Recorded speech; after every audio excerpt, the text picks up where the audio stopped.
স্বাগত ডিবিসি সংবাদে, সাথে আছে রেদওয়ান আহমেদ। দেখছিলেন নাসির ফ্লোট গ্লাস সংবাদ শিরোনাম। এবার জানাবো খবরের বিস্তারিত।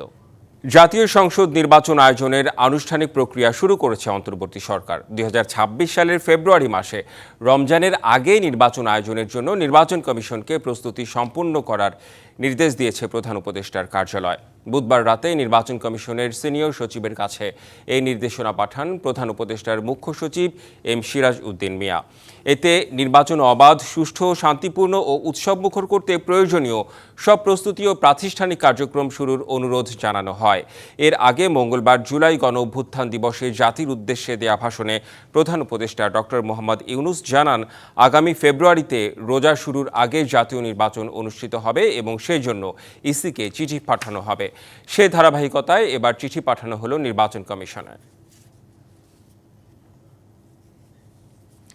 চ্যালেঞ্জ থাকা সত্ত্বেও ফেব্রুয়ারিতে নির্বাচন আয়োজন করতে প্রস্তুত ইসি, এমনটা জানিয়ে প্রধান নির্বাচন কমিশনার বলেছেন, আয়নার মতো স্বচ্ছ ভোট করতে চান তারা। নির্বাচনের আগে বসবেন রাজনৈতিক দলসহ অংশীজনদের সঙ্গে। অন্তর্বর্তী সরকারের পক্ষ থেকে আমি প্রধান নির্বাচন কমিশনারের কাছে চিঠি পাঠাবো যেন নির্বাচন কমিশন 2026 সালের ফেব্রুয়ারি মাসে জাতীয় নির্বাচন অনুষ্ঠানের আয়োজন করেন। নির্বাচন নিয়ে প্রধান উপদেষ্টার এমন ঘোষণার পরদিন সাংবাদিকদের সাথে কথা বলেন প্রধান নির্বাচন কমিশনার। জানান, ফেব্রুয়ারির প্রথম দিকেই ভোট আয়োজনে পুরোদমে প্রস্তুতিতে ইসি। ফেব্রুয়ারির প্রথমার্ধে নির্বাচন করার জন্য বিভিন্ন চ্যালেঞ্জ থাকা সত্ত্বেও আমরা কিন্তু আমাদের প্রস্তুতি এগিয়ে নিচ্ছি। ভোটারদের যে আস্থা সৃষ্টি, এটা বড় চ্যালেঞ্জ হয়ে গেছে। ইলেকশনটাকে অ্যাজ ট্রান্সপারেন্ট অ্যাজ পসিবল করতে চাই, আয়নার মতো পরিষ্কার করতে চাই।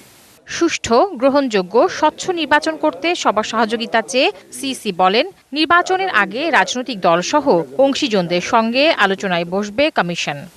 রাজনীতিবিদ, স্টেক হোল্ডারদের সাথে আলোচনা, আমরা এমনি এক মাসের একটা প্ল্যান করেছি। যেন তেন মার্কা একটা নির্বাচন করে আপনারা জিতার চেষ্টা করবেন না। বড় দলগুলোকে বলি, আমাদের দায়িত্ব হবে খেলার মাঠটা তাদের জন্য সমান করে দেওয়া। এই যে আমি যে লেভেল প্লেয়িং ফিল্ড তৈরি করার কথা বলছি, এইটার বাস্তবায়ন আপনাদের উপর নির্ভর করছে। তিনি জানান, বিচার না হওয়া পর্যন্ত আওয়ামী লীগ নির্বাচনে অংশ নিতে পারবে না, তবে সমর্থকদের ভোট দিতে বাধা নেই। আওয়ামী লীগকে তো সরকারি তাদের কর্মকাণ্ড নিষিদ্ধ করেছে বিচার না হওয়া পর্যন্ত। তারপর এই নিয়ে আমরা সমর্থকরা ভোট দিতে পারবে, এতে কোনো অসুবিধা নেই। নির্বাচনের মাস দুয়েক আগে তফসিল ঘোষণা করা হবে বলেও জানান সিইসি। মাস দুয়েক আগে আমরা শিডিউলটা ঘোষণা করব। Tahsina Jesy, DBC news, Dhaka. DC, SP, UNO এবং ওসি সহ গুরুত্বপূর্ণ পদে কর্মকর্তাদের নির্বাচনের সময় লটারির মাধ্যমে রদবদল ও পোস্টিং করা হবে, একথা জানিয়েছেন স্বরাষ্ট্র উপদেষ্টা জাহাঙ্গীর আলম চৌধুরী। আরও জানান, নির্বাচনী দায়িত্বে আইনশৃঙ্খলা বাহিনীর প্রায় 8 লাখ সদস্য মোতায়েন থাকবে। আসন্ন ত্রয়োদশ জাতীয় সংসদ নির্বাচন সুষ্ঠুভাবে আয়োজন করার লক্ষ্যে আইন শৃঙ্খলা রক্ষাকারী বাহিনীর বিভিন্ন কর্মপরিকল্পনা প্রণয়ন বিষয়ে সিদ্ধান্ত গ্রহণে বুধবার দুপুরে স্বরাষ্ট্র মন্ত্রণালয়ের গুরুত্বপূর্ণ বৈঠক। স্বরাষ্ট্র উপদেষ্টার সভাপতিত্বে এতে উপস্থিত ছিলেন বেশ কয়েকজন উপদেষ্টা ও আইন শৃঙ্খলা বাহিনীর শীর্ষ কর্মকর্তারা। পরে বৈঠক শেষে স্বরাষ্ট্র উপদেষ্টা জানান, ডিসি, এসপি, ইউএনও এবং ওসি সহ নির্বাচনের সময় গুরুত্বপূর্ণ দায়িত্ব পালন করা কর্মকর্তাদের লটারির মাধ্যমে পোস্টিং দেওয়া হবে। এসপি এবং ওসিদের আপনাদেরও আমি হয়তো ইনভাইট করবো, আপনাকে এই অ্যাসোসিয়েশনের সভাপতি এবং সেক্রেটারি, তাদের সামনে আমরা লটারির মাধ্যমে পোস্টিংটা আমরা করে দিই। উপদেষ্টা আরও জানান, সব মিলিয়ে প্রায় 8 লাখ আইন শৃঙ্খলা বাহিনীর সদস্য কাজ করবে আগামী জাতীয় নির্বাচনে। আর 47,000 ভোট কেন্দ্রে দায়িত্বরত পুলিশ কর্মকর্তার জন্য কেনা হবে বডি ক্যাম। 47,000 ভোট কেন্দ্রে, প্রতিটা কেন্দ্রে আমরা একটা করে বডি ক্যামেরা দেওয়ার চেষ্টা করি। এই বডি ক্যামেরা থাকবে আমাদের উপর যে পুলিশের যে সিনিয়র মোস্ট তার। Sultana Swarna, DBC news, Dhaka.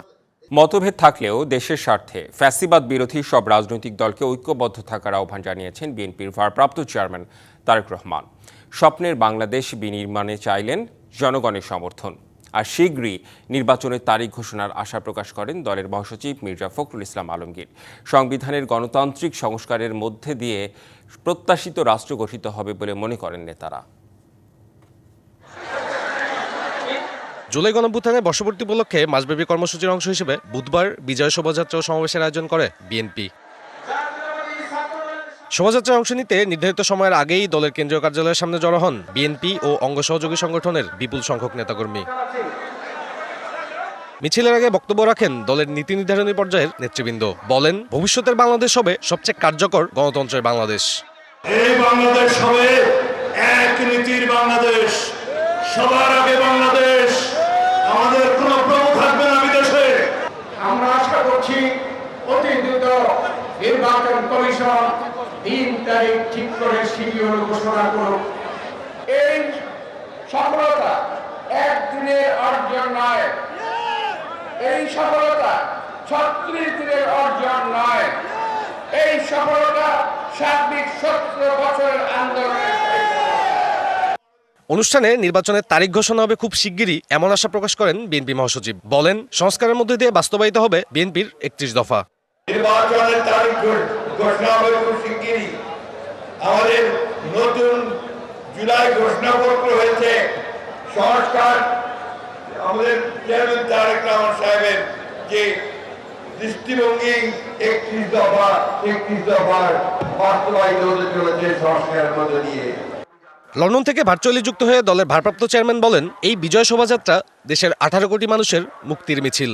রাজনৈতিক দলের সদস্যবৃন্দ বিভিন্ন ইস্যুতে আমাদের মধ্যে ভিন্ন ভিন্ন মতভেদ থাকবে, কিন্তু সেই ভিন্ন মত নিরসনে আলোচনা হবে। তবে জাতীয় ইস্যুতে গণতন্ত্রের পক্ষের রাজনৈতিক দলগুলোর মধ্যে যাতে জাতীয় স্বার্থে আমাদের সকলকে ঐক্যবদ্ধ থাকা প্রয়োজন এবং প্রয়োজন। দেশে গণতন্ত্র আইনের শাসন প্রতিষ্ঠার লক্ষ্যে এখন দরকার সুষ্ঠু রাজনৈতিক চর্চার। যে রাজনৈতিক দলেরই সদস্য হন না কেন, আমাদের অবশ্যই মনে রাখা দরকার, ফ্যাসিবাদ শাসন আমলে আমরা কেউ নিরাপদ ছিলাম না। দেশে যদি গণতন্ত্র এবং আইনের শাসন না থাকে, তাহলে নারী কিংবা পুরুষ, সংখ্যালঘু কিংবা সংখ্যাগুরু, আমরা কেউই নিরাপদ নই। আজকের এই বিজয় মিছিলের মাধ্যমে বিএনপি বার্তা দিচ্ছে, নির্বাচন সামনে রেখে জাতীয় স্বার্থে ফ্যাসিবাদ বিরোধী সকল রাজনৈতিক দলের মধ্যে সুদৃঢ় ঐক্য জরুরি। পাশাপাশি দলের নেতাকর্মীদের থাকতে হবে পাহারাদারের ভূমিকায়। সাব্বির রোজ, ডিবিসি নিউজ, পল্টন, ঢাকা। নির্বাচনের তারিখ ঘোষণার মধ্য দিয়ে স্বস্তি এসেছে বিএনপিতে। তবে এই যাত্রায় কেউ যেন বাধাগ্রস্ত করতে না পারে, সেজন্য সবাইকে সতর্ক থাকতে হবে। দেশ পুনর্গঠনে ভোটাধিকার নিশ্চিত করা ও ফ্যাসিবাদের বিচারই এখন প্রথম কাজ। অভ্যুত্থানের বর্ষপূর্তিতে দেশব্যাপী বিএনপির বিজয় শোভাযাত্রা থেকে এসব কথা বলেন নেতারা। জুলাই গণ অভ্যুত্থানের বর্ষপূর্তিতে দেশের জেলা ও মহানগরে বিএনপির বিজয় শোভাযাত্রা অংশ নেন দলের কেন্দ্রীয় নেতারাও। শোভাযাত্রার পর সিলেটে কোর্ট পয়েন্টের সমাবেশে নির্বাচনের তারিখ ঘোষণায় স্বস্তির কথা জানান নেতারা।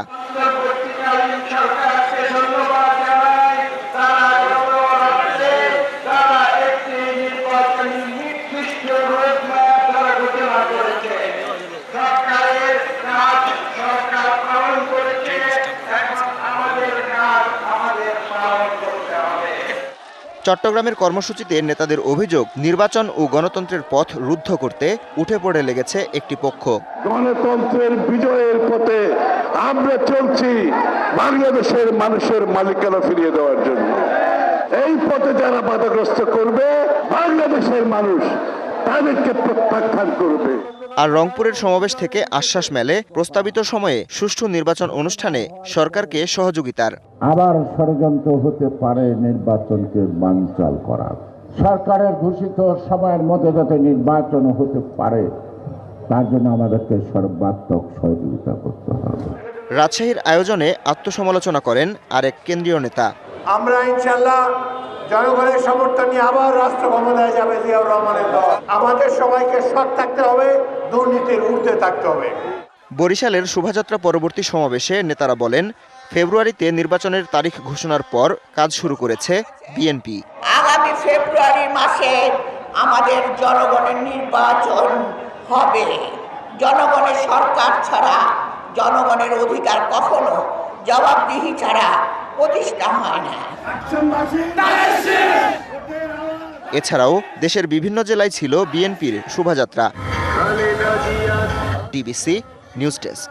গতানুগতিক পদ্ধতি নির্বাচনে জনগণের আকাঙ্ক্ষা পূরণ হবে না মনে করে জামায়াতে ইসলামী।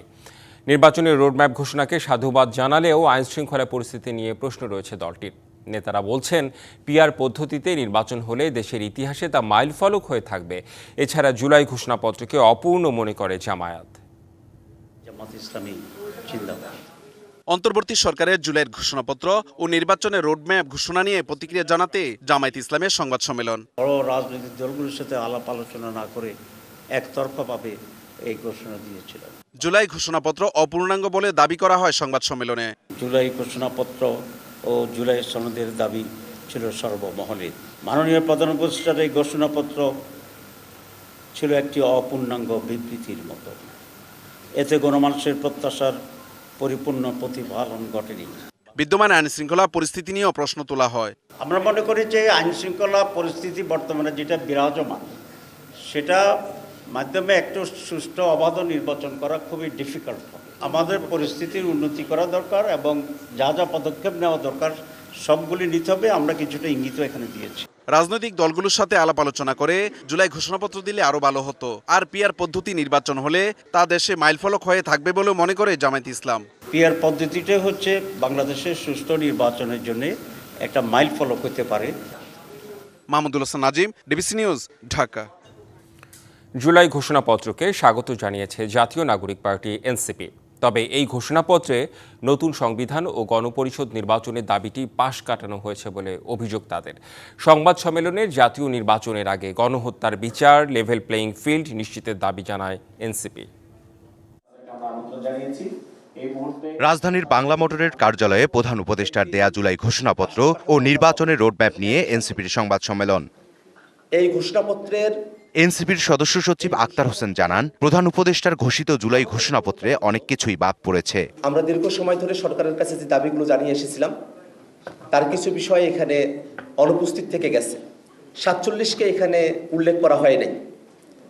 আমরা মনে করি যে বাংলাদেশের এই ভূখণ্ডের এবং একটা সার্বভৌম রাষ্ট্র পাওয়ার পেছনে ৪৭, ৭১ এবং আমাদের ২৪-এর যে আন্দোলন, তার সকল কিছুর একটি সম্মিলন এই ঘোষণাপত্রকে আরো সমৃদ্ধ করতে পারত।